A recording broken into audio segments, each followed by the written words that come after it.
നജീക്ക ആ മൂപ്പറിനെ വിളിച്ചിനി. അതെ അത് 80 ഉറുപ്പിക്ക് എനിക്ക് ചെയ്യാൻ പറ്റൂല. ആ മൂപ്പര് പൊടി പറത്തല്ലേ, മൂപ്പര് പറയേണ്ടത് 60 ഉറുപ്പിക്ക് ആരോ ചെയ്തു കൊടുക്കുന്നു. അങ്ങനെ ചെയ്തോട്ടെ. അതെ മൊയ്തു കോൺട്രാക്ടർ അങ്ങനെ പൈസ കുറച്ച് ചെയ്യൂലെന്ന് പറഞ്ഞേക്കിങ്ങള്. അങ്ങനെ പറഞ്ഞാൽ മതി. അതാ പറയുന്ന എന്നോടല്ലേ ഈ പൊടി പറത്തേണ്ടത്, ഞാൻ പറയില്ല എന്നോട്. ഇതിന്റെ കീഴിൽ നിൽക്കുന്നതിന് അങ്ങോട്ട് മതി മോനെ, നിർത്ത്. എന്നെ കാണുമ്പോ നിങ്ങൾക്ക് വല്ലാത്തൊരു പണിയെടുക്കല. അത് വേണ്ട. അവിടെ പുറകെ പോയിട്ട് ആ ഭീമിന് പണിയെടുക്കണ്ടോ? എന്താക്കിയാ ജീൻ ചെല്ലു കൂടെ ആ ഭീമിന് പണിയെടുത്താൽ മതി. എന്താ കുത്തിരിക്കണേ? ഇത് ചൂടല്ലേ, ചൂടത്ത് പറ്റണ്ടേ? എന്താ അപ്പൊ ഓർക്ക് ചൂടില്ല, എനിക്ക് മാത്രമേ ചൂടുള്ളൂ. നമ്മൾ മാത്രമേ ഇവിടെ ഈ ചൂടത്തെല്ലാം വന്ന് പണിയെടുക്കുന്നുള്ളൂ. ഒറ്റ മിനിറ്റ് ചെല്, അവിടെ പോയി ആ പണി നോക്കി ചെല്. കൂടെ ചെല്. കൂലി കൂട്ടി തരണം കേട്ടോ. ആ കൂലി എന്നെ കൊണ്ടൊന്ന് പഠിപ്പിക്കേണ്ട സ്വരൂപ കേട്ടോ. ഇതൊക്കെ ഒരു ദിവസം മേടിക്കണം കൂലി ഉണ്ടല്ലോ. 2 ദിവസം കൊടുത്താൽ അന്യ സംസ്ഥാന തൊഴിലാളി ഒന്ന് സുഖമായിട്ട് പണിയെടുത്ത് പോകും. പണിയിലാണ്ടാവല്ലോ. എന്തുകൊണ്ട് എന്താ എന്റെ വിഷയം? അന്ധവിശ്വാസം കൊണ്ട് നമ്മുടെ നാട് കത്തിയായിരുന്നു. കത്ത് എവിടെ? നിങ്ങൾ പത്രം ഒന്നും വായിക്കല്ലേ? പത്രം എന്താ പറഞ്ഞോണ്ട് മൊബൈൽ നോക്കാൻ സമയം കിട്ടില്ല ഇവിടെ. പിന്നെ പത്രം? അതെ, അതൊക്കെയാണ് നിങ്ങൾ വിഷയം. നമ്മുടെ നാട്ടിൽ അന്ധവിശ്വാസത്തിന്റെ പിടിയിൽ അമർന്നിരിക്കുകയാണ്. അതിനെ പടപുറത്താണ് നമ്മള്. അന്ധവിശ്വാസത്തിന്റെ ആണോ? അപ്പോൾ നമ്മളൊരു സിമ്പോസിയം സംഘടിപ്പിച്ചിട്ടുണ്ട്. എവിടെ? ആ കവലയില് കുടുംബകലവും അന്ധവിശ്വാസവും ഒരു സിമ്പോസിയം. അപ്പൊ അതിന് ഞാൻ എന്തെങ്കിലും സംഭാവന തരേണ്ടി വരും? 1 രൂപ തരാൻ പാടില്ല, അത് നമ്മ വാങ്ങൂല. പിന്നെന്താ അതിന്റെ ഒരു സ്റ്റേജ് നിങ്ങളെ സ്പോൺസർ ചെയ്യണം. അതിപ്പോ വെറുതെ അവിടെ ഉണ്ടാവില്ലല്ലോ സ്റ്റേജ്. ഞാൻ കൈ മുടക്കണ്ടേ സ്റ്റേജ് ഉണ്ടാക്കണേ? അപ്പൊ പലകൊക്കെ അടിച്ചിട്ട് ഒരു സ്റ്റേജ്. അതെ നല്ല ആയിക്കോട്ടെ. 2 ഭാഗത്തും 2 ക്യാബിനൊക്കെ വെച്ചിട്ട് ഒരു മൈക്കോ. നല്ല ക്യാബിന് മൈക്കോ. എത്ര ആളുണ്ടാവും പരിപാടിക്ക്? ഏകദേശം ഒരു 600 ആളും. 600 ആൾക്കും ഓരോ ചിക്കൻ ബിരിയാണി കൊടുക്കും. അയ്യോ എന്നാ പറയട്ടെ, വിളിച്ചോളട്ടെ. മുന്നാടെ നിൽക്കണ്ടേ അനക്ക് എന്തിന്റെ കേടണ്ടേ? ഈ അന്ധവിശ്വാസം അനാചാരം എന്നൊക്കെ പറഞ്ഞ് നടക്കാൻ ഉളുപ്പില്ല എനിക്ക് ഈ പ്രായത്തില്. നമുക്കൊന്നും പറയാൻ പറ്റില്ല, ഇങ്ങനത്തെ അവസ്ഥ അങ്ങനെയാണ്. നമ്മൾ പടപുറത്താണ്. ഞാൻ എവിടെയൊക്കെ അന്വേഷിച്ചത്. എന്തേ ഞാൻ ഇവിടെ സൈറ്റില്. അല്ല എങ്ങനെ വീടൊക്കെ ഉഷാറല്ലേ? വീടൊക്കെ ഉഷാറാണ്. പിന്നെന്താ വിഷയമാണ്. നമ്മള് പുതിയ വീട്ടിലോട്ട് താമസിച്ച പിന്നെ ആകെ അനർത്ഥങ്ങളാണ്. വീട്ടിലോ? ഒരു ദിവസം സമാധാനത്തോടൊന്നും കിടന്നുറങ്ങാൻ പറ്റിയിട്ടില്ല. ഇപ്പൊ വൈഫ് വേണമെങ്കിൽ അവളുടെ വീട്ടിലോട്ട് പോയല്ല. പിന്നെ അനിയൻ സ്കൂട്ടറിൽ നിന്ന് ആക്സിഡന്റ് ആയി. പിന്നെ അമ്മക്കും പല പ്രശ്നങ്ങളും. ഒരു സമാധാനമല്ല. ഇപ്പൊ ഈ വീടിന്റെ എന്തോ പ്രശ്നമെന്നാ പറയണത്. അയ്യ വീടിന്റെ പ്രശ്നമൊന്നുമില്ല. വീടൊക്കെ ഞാനേ നാട്ടിലൊരു 10-60 വീട് ഞാൻ പണിതുണ്ട്. നിങ്ങളെ വീട് പോലെ ഒരു വീട്, ഇത്രയും ആത്മസംതൃപ്തിയിട്ടൊരു വീട് നിങ്ങളെ വീടാ. കണ്ടിട്ട് എത്ര ആൾക്കാർ എന്നോട് ചോദിക്കണേ അതുപോലത്തെ വീട് വെച്ച് കൊടുക്കാൻ പറഞ്ഞിട്ട്. അല്ല വീട് പണിതയില് കുഴപ്പമൊന്നുമില്ല, തൃപ്തി. പക്ഷെ കിടക്കാൻ പറ്റണില്ല. അപ്പൊ അവിടെ സുഗതപ്പണിക്കരില്ലേ, പുള്ളി വന്ന് നോക്കിയിട്ട് കട്ടിലപ്പടി പൊളിക്കണം, ബാത്റൂം മാറ്റി വെക്കണം, എന്നാലേ ഒരു സമാധാനം ഉണ്ടാവും. ആ സുഗതൻ വാസ്തുവിനെ പറ്റിയിട്ട് ഒരു അക്ഷരങ്ങളും ഉണ്ടണ്ട. മഹാ ഉഡായിപ്പോ ഈ നാട്ടിന്ന് പറഞ്ഞേക്കണം. അതന്നെ ഞാൻ പറഞ്ഞത്.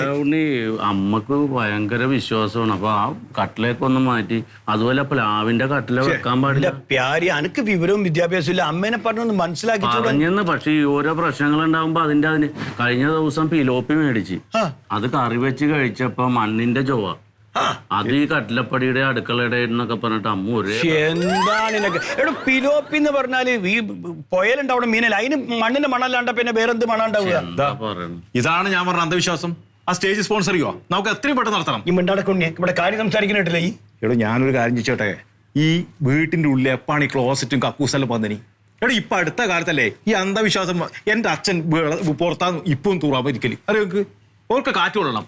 ഈ ഗൾഫിൽ പോയി ഇത്രയും കാലം പണിയെടുത്തൊന്ന് സ്വസ്ഥമായിട്ട് ജീവിക്കാനും അമ്മക്കും കുടുംബത്തിനൊക്കെ സൗകര്യമായിട്ട് താമസിക്കാനും അല്ലേ ഈ പണം മുടക്കി ഇത് ഉണ്ടാക്കിയത്. അവിടെ കിടക്കാൻ പറ്റില്ലെന്ന് പറഞ്ഞാൽ എന്ത് ചെയ്യും? ഒരു കാര്യം ഞാൻ പറയട്ടെ, ഈ ആ സുഗതനെ കൊണ്ട് വിട്ടേക്ക്. ആ വാസ്തുവിന്റെ മൂപ്പര കാര്യം വിശ്വസിക്കണ്ട. എനിക്ക് സത്യശീലൻ അറിയോ? ഇല്ല. സത്യശീലൻ എന്നുള്ള വാസ്തുവിന്റെ ഒരാളുണ്ട്. ഈ സത്യശീലനെ യൂട്യൂബിൽ തപ്പിയാ കിട്ടും. ഒരുപാട് പ്രഭാഷണങ്ങൾ നടത്തും. മൂപ്പര് വന്നിങ്ങനെ മൂപ്പര് പൂജ്യം പരിപാടി ഒന്നും ഇല്ല, ഒറ്റ നോട്ടത്തിൽ കാര്യം പറയും.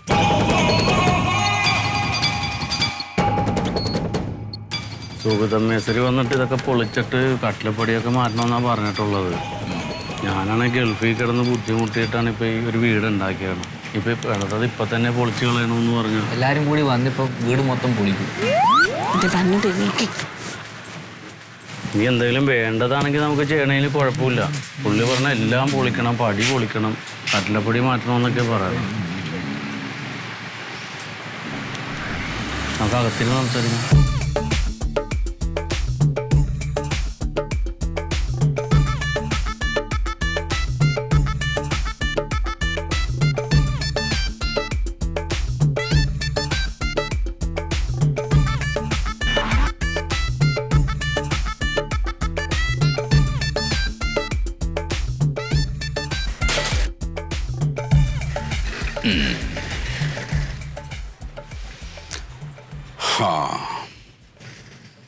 അപ്പോ പുതിയ വീട് വെച്ച് പാല് കാച്ച് കഴിഞ്ഞതുപോലെ തുടങ്ങിയതാണ് പ്രശ്നങ്ങൾ.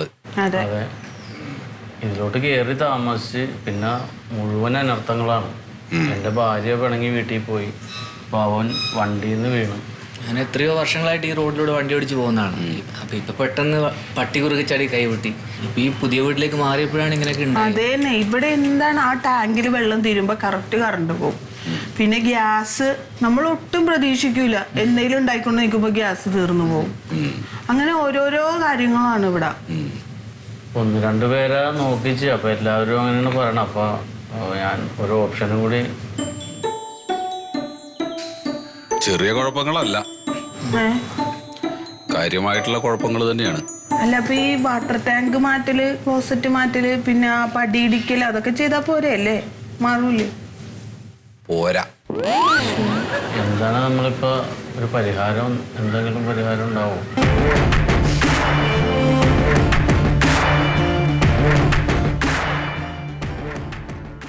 ഈ ചുറ്റുവട്ടത്ത് എവിടെയെങ്കിലും JCB ഉള്ളതായിട്ട് അറിയോ? ചെറുത് പോരാ, വലുത് വേണം. നമ്മുടെ പരിസരത്തില്ല, വൈറ്റിലയിലൊക്കെ ബന്ധപ്പെട്ട വാടക കിട്ടും.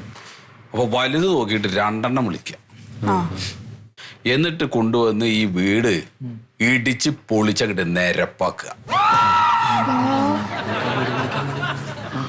അതല്ലാതെ വേറെ വഴികളൊന്നും ഇപ്പൊ ഞാൻ കാണും. ഞാനൊരു 18 വയസ്സിൽ ഗൾഫിൽ പോയി കിടന്ന് അധ്വാനിക്കുകയാണ്. അവിടെ കിടന്ന് കഷ്ടപ്പെട്ട പൈസയും ഇപ്പൊ ലോൺ എടുത്തതും ഒക്കെ കൊണ്ടാണ് നമ്മളിങ്ങനെ ഒരു വീട് ഉണ്ടാക്കിയത്.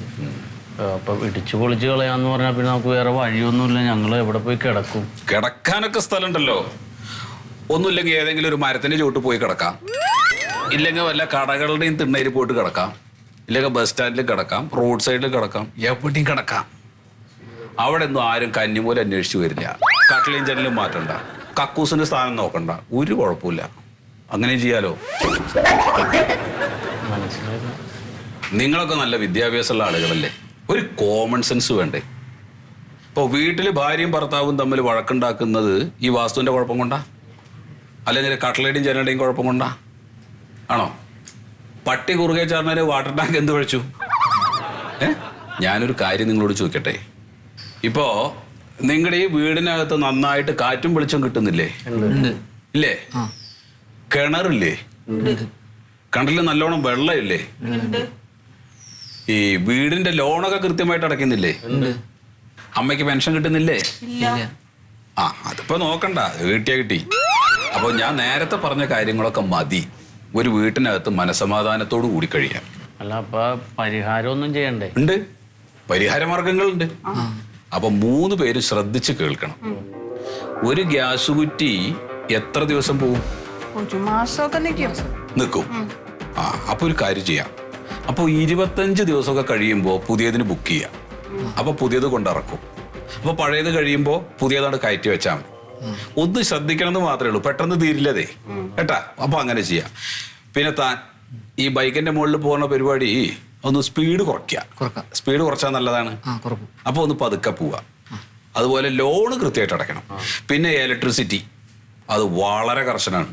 അതിന്റെ ബില്ല് അടച്ചോളണം. കാരണം ചൂട് കാലാണ്. എങ്ങാനും അവര് വന്ന് ഫ്യൂസ് ഊരി പോയി കഴിഞ്ഞാൽ പിന്നെ ചുട്ടിട്ടിരിക്കാൻ പറ്റില്ല അല്ലേ? അപ്പൊ അതുകൊണ്ട് അതും ചെയ്യാം. അപ്പൊ ഇത്തരം സംഭവങ്ങളൊക്കെ നിങ്ങൾ ചെയ്താൽ മതി. ഇതൊക്കെയുള്ളൂ പരിഹാര മാർഗമായിട്ട് പറഞ്ഞുതരാം എൻ്റെ കയ്യിൽ. അപ്പൊ മറ്റേ കട്ടിലപ്പൊടി പൊളിക്കാൻ ബഹളമൊന്നും വേണ്ട? ഒന്നും വേണ്ട. അപ്പൊ ഭാര്യ പിണങ്ങിപ്പോയത് പ്ലാവിന്റെ കട്ടിലപ്പൊടി കവച്ചു വെച്ചിട്ടാന്നാണ്?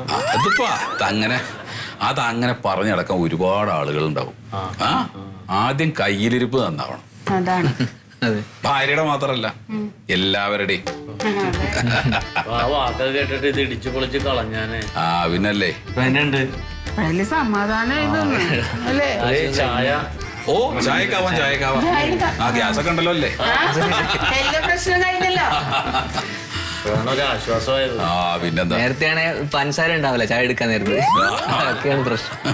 ആ സമയത്ത് മേടിച്ചു കൊടുക്കാഞ്ഞിട്ടാന്ന് ഞാൻ പറയും. പക്ഷെ അപ്പൊ ഞാൻ കുരുത്തക്കേടാണെന്നാണ് അമ്മ പറയുന്നത്. ചെല്ലിട്ടോ വേറെ എന്തേലും ചോദിക്കുവേ എന്നിട്ട് നാളെ തൊട്ട് അത് ആലോചിച്ച് നടന്നിട്ട് അതിന്റെ പുറകെ പോകും. അതാ ഞാൻ പറഞ്ഞു വിട്ടത്. 6, 7, 8, 9, 10, 11. ആ ഹലോ മന്മത. ആ ഞാൻ തന്റെ വീട്ടിൽ പോയിരുന്നു. അങ്ങനെ വീടിന് പറയത്തക്ക ദോഷമൊന്നുമില്ലേ? വീടിന് ദോഷമൊന്നുമില്ല. പക്ഷെ നിങ്ങളുടെ കിണർ നിൽക്കുന്ന സ്ഥാനം ശരിയല്ല. അത് ഇപ്പൊ വടക്കോർത്തല്ലേ കിണറ്, അത് തൂർക്കണം. അല്ല അതിപ്പോ 9 ചുറ്റ് വട്ടുണ്ട്, 14 കോല് കുണ്ടുണ്ട് എന്നൊക്കെ പറഞ്ഞ് നല്ല വെള്ളം അതൊന്നും പറഞ്ഞിട്ട് കാര്യമില്ല. അതിലത്തെ വെള്ളം കുടിച്ചു കഴിഞ്ഞാൽ ദോഷാണേ. ആ വടക്കോർത്ത് കിണർ പാടില്ല. ഒരു കാര്യം ചെയ്യും, അത് തൂർത്തിട്ട് തെക്കോർത്തൊരു കിണർ പണിതോളൂ. സ്ഥലം ഇല്ലെങ്കിൽ പ്രശ്നമില്ലെന്നേ, ബോർവെല്ല് ചെയ്താൽ മതി. ആ അത് മാന്യമായ രീതിയിൽ ചെയ്തു തരാനുള്ള ആള് നമ്മുടെ ഉണ്ടേ, കോയുണ്ട് ഇവിടെ. ഞാൻ കോയനെ അങ്ങോട്ട് വിടാം. ശരി. ആ ഓ എന്നാലും അത് ശരിയാവുള്ളൂ. അതാണ് കേട്ടോ. ഓ ശരി. അങ്ങനെ കോയയുടെ ഒരു കമ്മീഷൻ റെഡിയായി. അല്ല ആശാനെ, ഒരു സംശയം ചോദിക്കട്ടെ. നമ്മൾ ഇന്നാളൊരു വീട്ടിൽ പോയപ്പോ അവിടെ 9 മീൻ എന്ന് പറഞ്ഞിട്ടല്ലേ ആശാൻ അവിടെ നിന്ന് മീൻ മേടിച്ചത്? അതേടാ, നമുക്ക് 8 എണ്ണേ പാടുള്ളൂ. എണ്ണ ചേർന്ന് വേണം, ഒരെണ്ണം അധികം പാടില്ല. അത് പറഞ്ഞോണ്ടല്ലേ ആ മീനിനെ നമ്മൾ ഇങ്ങോട്ട് കൊടുന്നത്. ആ മഞ്ഞ മീൻ ഗോൾഡൻ കളറല്ലേ? അതിനെന്തേ? അല്ല ഇപ്പൊ ഇവിടെ 11 ആയില്ലേ? ജോഡി മാറി. അതിനെന്താ കുഴപ്പം? അല്ല അപ്പൊ ആശാന് ദോഷമില്ലേ? എടാ എന്റെ ദോഷം പരിഹരിക്കാനല്ലേ ഞാൻ ഇവിടെ നിൽക്കണത്. നീ എന്തിനാണ് ആവശ്യമില്ലാത്ത കാര്യങ്ങൾ ചോദിക്കണേ? നീ പോയിട്ട് ആ കാർ ക്ലീൻ ചെയ്തിട്ട് ചെല്ലേ. ചെല്ലടാ. ആശാന്മാർക്കും അടുപ്പിലോ ആവാല്ലേ? സൂര്യനാളം പൊൻവിളക്കായി തകതി മീതോ.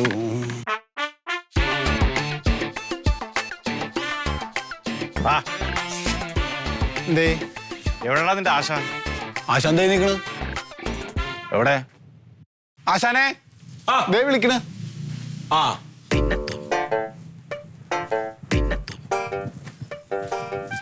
ആ ഉണ്ണിരാജോ, എന്താണോ ഈ വഴിക്കത്തെ?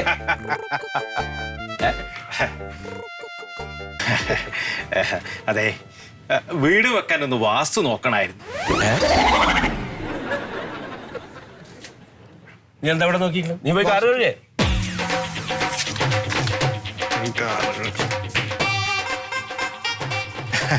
എന്താ പറഞ്ഞു? വീട് വെക്കാൻ വാസ്തു നോക്കണം. അതെ. ഇയാളെന്താ ഇവിടെ വന്ന് എന്നെ കളിയാക്കുക? താൻ എനിക്കെതിരെ നാട് നീരെ പറഞ്ഞു നടക്കണൊക്കെ ഞാൻ അറിയണ്ടല്ലോ. ഇപ്പൊ എന്താ ഇതിലൊക്കെ ഒരു വിശ്വാസം വന്ന്? അതെ, ലക്ഷങ്ങൾ ചെലവാക്കി കെട്ടുന്ന വീടല്ലേ, വാസ്തു നോക്കാണ്ട് കെട്ടിക്കഴിഞ്ഞാൽ പിന്നെ എന്തെങ്കിലും അനർത്ഥങ്ങൾ വന്നാലോ? എന്താണർത്ഥം? തനിക്കിതിലൊന്നും വിശ്വാസം ഇല്ലല്ലോ. എനിക്ക് വിശ്വാസമൊന്നുമില്ല. പിന്നെ പക്ഷേ ഭാര്യക്ക് വലിയ വിശ്വാസ. നമ്മളായിട്ട് എന്തിനാണ് എതിരേക്കുന്നത്?